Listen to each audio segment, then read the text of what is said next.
Greetings, one and all, to the most cursed, most cringiest corner of the internet. A YouTube channel content creator actively alienating everyone in both the analog and digital world. Well, welcome and good evening, you wonderful dice of all alignments. I am Lunar D8. Very well. If you wish it, then let us open the door once more. Kumasawa-san? A golden splash welled up around them. It was a cloud of gold butterflies. With a flash of gold, the form of the old lady transformed into that of a witch in a dress. You must choose the path that you are to walk down. Let us call it a path of roses. The beautifully blooming roses may encourage you, and their thorns may torment you. But even so, it is a path that you've walked down before. You may pass through the same 1,000 years. You may pass through a different 1,000 years. If you wish, you may even return back the way you came. I'll move on forward. I don't want to spend 1,000 years in this garden drinking tea. I, Beatrice, was born for father's sake. So, I want to live for father's sake. Please tell me about the Golden Witch. The Great Witch spread her arms, communicating the other's unbending determination to the brilliant heavens. At that moment, a brilliant light covered the two of them, and before they knew it, they were in a strange study.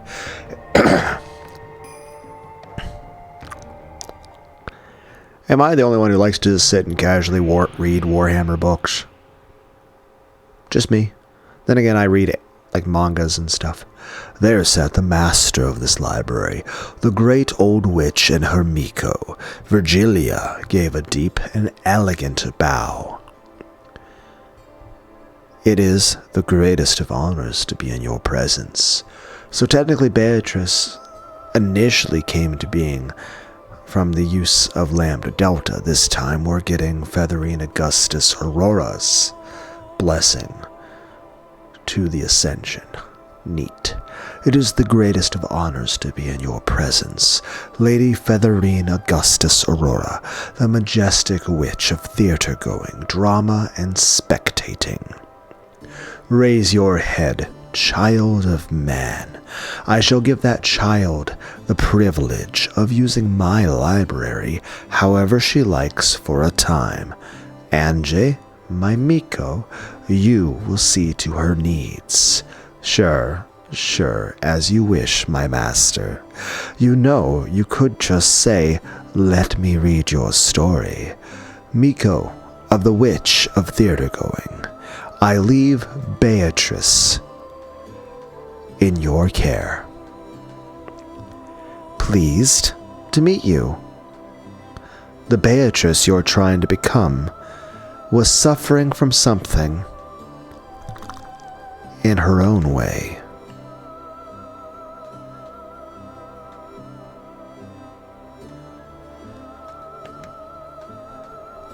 At the very least, you've been released from that for the time being. Will you really go on a journey to regain those shackles? Yes, I want to become the Golden Witch. That is the reason I was born. I, the endless and finite witch, Publius Vigilia Marrow, ask that you make her journey through purgatory a pleasant one, granting her your protection. Let it be known that as the Miko of the Witch of Theater-Going, and as the Endless Witch and Apprentice Witch of Resurrection, I, Angie Beatrice, do humbly accede to your request, or whatever. Featherine snorted. So, you also bear the name of Beatrice? That's right. I know a lot about you. Please teach me. What kind of person was I? Sure. And I'll want you to teach me. Why did you become the person you were?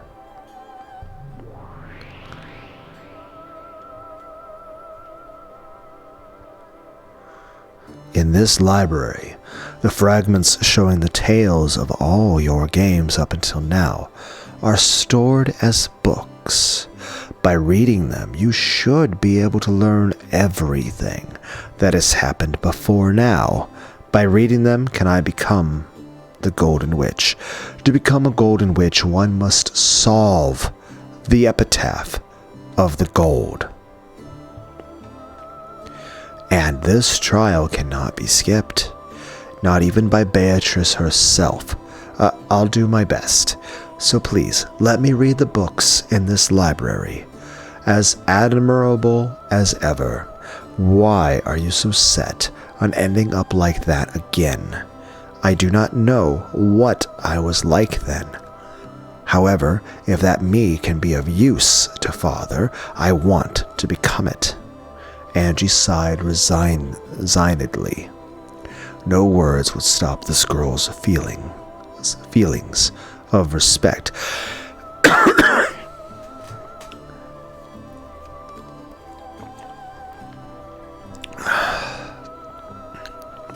Angie was the Miko of the Witch of Theater Going.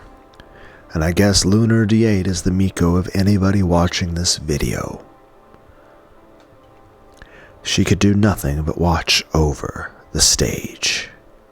That's right. They weren't actually interfering with the play. This was just a bit of directing to shine the spotlight onto the tale of Beato's past. Even this was nothing more than the Witch of Theater Going watching a play. If you read, you will learn what kind of person the old Beatrice was. However, you must decide what you will take from that experience. You are free to stay in this library or leave it, or even return to it again later. In exchange, I will watch your play. You'll watch my play? Basically, it means you can do whatever you want, but you will be observed. So thank you very much. She likes it when you call her Featherine. Thank you very much, Featherine-sama. After being welcomed in by Featherine, Beato left on a journey to discover herself. That tale connected the old tale with this new one. It wove them together. The 1,000-year-old tale about her returned to its starting point, becoming a snake eating its own tail.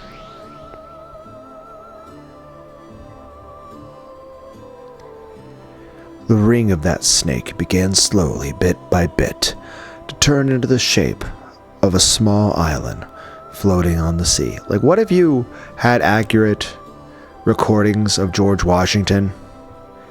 Like his private diaries and what everyone in the world thought of him, and you made an AI based off that? How would that behave? And that was Rakanjima. The 1,000 years of the witch born on this island were tied to the island. Was it 1,000 years or just 6? Or did this tale start even further back into the past? Beatrice went out on a journey to find herself.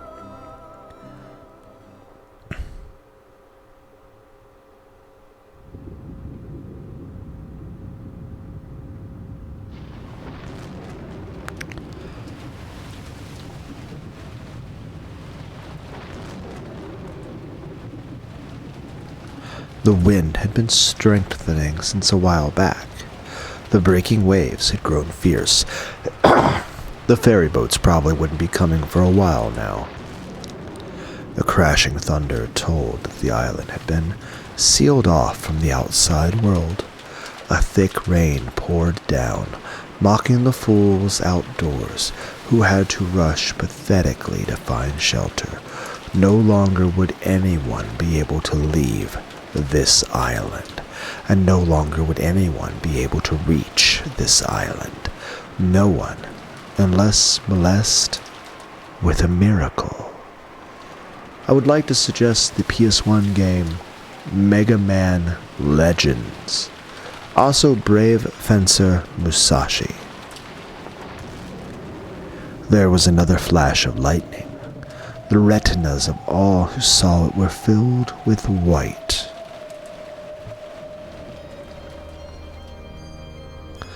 As that white faded away, an eerie shadow pulled itself up amidst the raging waters of the beach.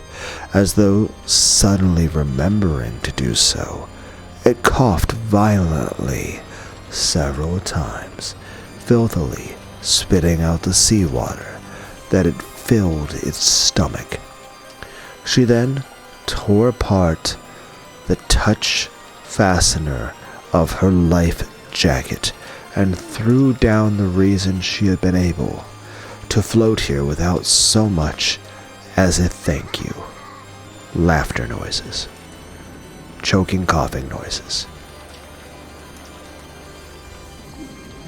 Evil noises. Welcomed in by a storm. Same as always. Very good. Yes, come and entertain me, Battler-san.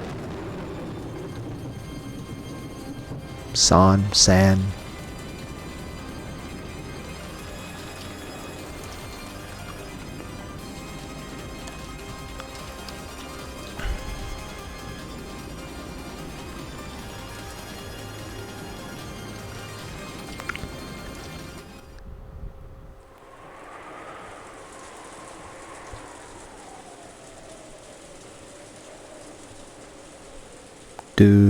Do.